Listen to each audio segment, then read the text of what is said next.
Hello guys, welcome once again to another episode of Scott Talks Law. So in this episode we'll be talking about maritime law, and we'll be talking about the zones of the ocean or the zones of the sea. You can call it whichever name. So we're going to look at the zones of the ocean, and in looking at these zones of the ocean, it will help us to know the jurisdictions of states over particular sections of the ocean, and it just tries to bring order to the oceans and the seas. And earlier on we talked about the freedom of the seas by Grotius, and we looked at how Grotius defines his writings of freedom of the seas. And according to him, no one actually owns the ocean or the seas. Actually, the ocean is somewhere that anyone can go. Anyone is free to use the ocean or to fish, to exploit the ocean, to conduct research and anything. And we also talked about John Selden, who sees the ocean as a no-go zone to nations or states that are beyond the jurisdiction or beyond the territory of that particular sea or the ocean. So in this episode we'll be talking about the 5 zones of the ocean, and we'll first of all look at the coastal land, how it looks like, and the land that borders the ocean. Actually, referred to as the coastland. So we've got the first one, the internal waters that are within the coastland. That means that the coastland has total jurisdiction over those internal waters within its territory. We've got the territorial sea, that is 12 nautical miles from the coastland or the baseline of the coastal land. So we've got also the contegious zone that does not extend beyond 24 nautical miles from the baseline of the coastland. And we've got the exclusive economic zone that is within 200 nautical miles from the baseline of the coastland. And we got the final zone that is referred to as the continental shelf that does not go beyond 350 nautical miles from the baseline of the coastland. So this division was just there to bring some order and enforcement, and just some law enforcement to the ocean. So let's say that this is the coastal land. Let me draw for you.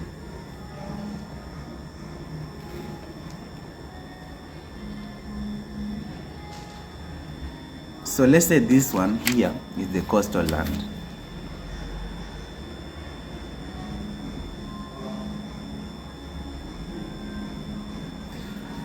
So that is the coastal land, and the waters that are within its territory are referred to as internal waters.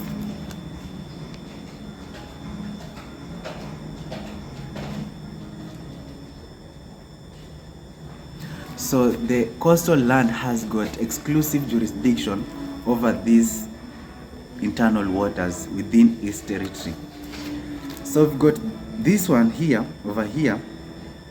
This one is now the sea. Let's assume that here, this is the sea or the ocean. Yeah, this one is the ocean.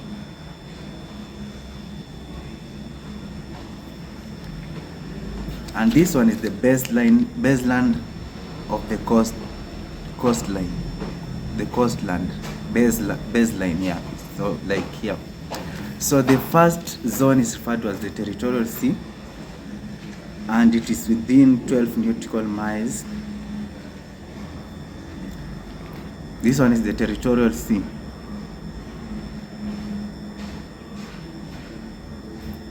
And it is within 12 nautical miles. So the distance between the baseline of the coastland and the Territorial Sea should be within 12 nautical miles. As you can see, this one is the Territorial Sea, the first zone. So the coastal land has got some jurisdiction over that zone. It has the jurisdiction to conduct fishing. It has the jurisdiction to enforce some laws over that area. and also some other lands that are not within the coastline have got some rights over that particular zone. For example, the right to do some research, the right to exploit some and other. We're going to look at them, don't worry. And the second zone is referred to as the contegious zone, and this zone does not extend beyond 24 nautical miles from the baseline of the coastland. So this is the baseline of the coastland, and the distance from the baseline to that contegious zone is 24 nautical miles. So this zone is referred to as the contegious zone.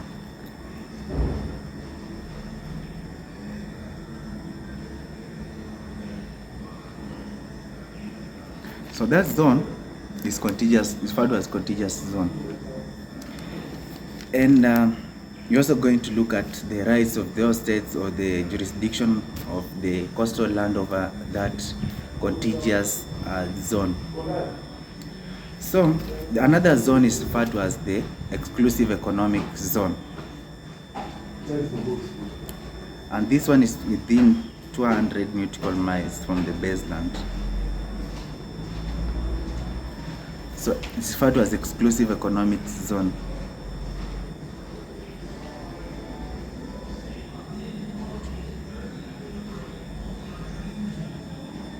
So it must be within 200 nautical miles.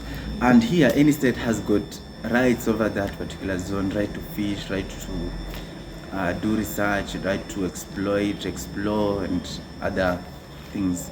It was 24 there, and the final zone is referred to as continental shelf. That is 3 continental.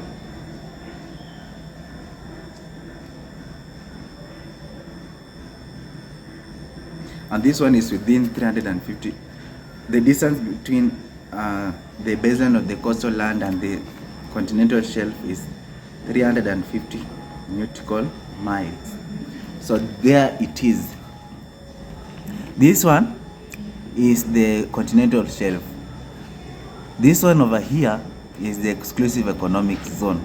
This one is the contegious zone, and this one is the territorial sea. Distance here is 12 nautical miles. Distance from here to here is 24 nautical miles. Distance from here to here is 200 nautical miles, and the distance from here to here is 350 nautical miles. So the territorial sea is, so guys, the Law of the Sea Convention 1982 has given the coastal land jurisdiction over the airspace and the seabed, or the bed of the territorial sea. So that jurisdiction is given to the coastal land. So this territorial sea, the coastal land has got some powers or some jurisdiction to enforce laws, to exploit resources, and environmental protection. That zone should not be polluted because it will also affect the internal areas within the coastal land. So the foreign state has got jurisdiction to conduct licensed fishing and scientific research, among other activities. So, and you should also know that 60% of the world, 60% of the world is high seas. So 60% of the world is high seas, and it does not belong to a particular nation or country, and other countries have got that permission over the waters. So 60% of the world waters is high seas. So we have got the contiguous zone, and the coastal states, for the purposes of protecting its territorial sea, has got some jurisdiction to prevent immigration, to prevent enforcement of policies, to enforce policies that will prevent criminals from evading justice and running to that particular zone, to the zone of the contegious zone. So that exclusive economic zone is a zone that is permitted for economic activities for economic activities by any nation or any state. There is no limitation in that particular zone. I think that is it, and that is it. So it is 200 nautical miles from the baseline, and the sovereign rights and duties of exploiting, exploring, and conserving and managing national resources of the seas and subsoils and waters above it, and economic activities and energy production, right to exploit both living and non-living resources. So there's that right for every nation or state over that exclusive economic zone. It's exclusive, does not belong to any particular state. So that is it, and come on guys, we're gonna do this.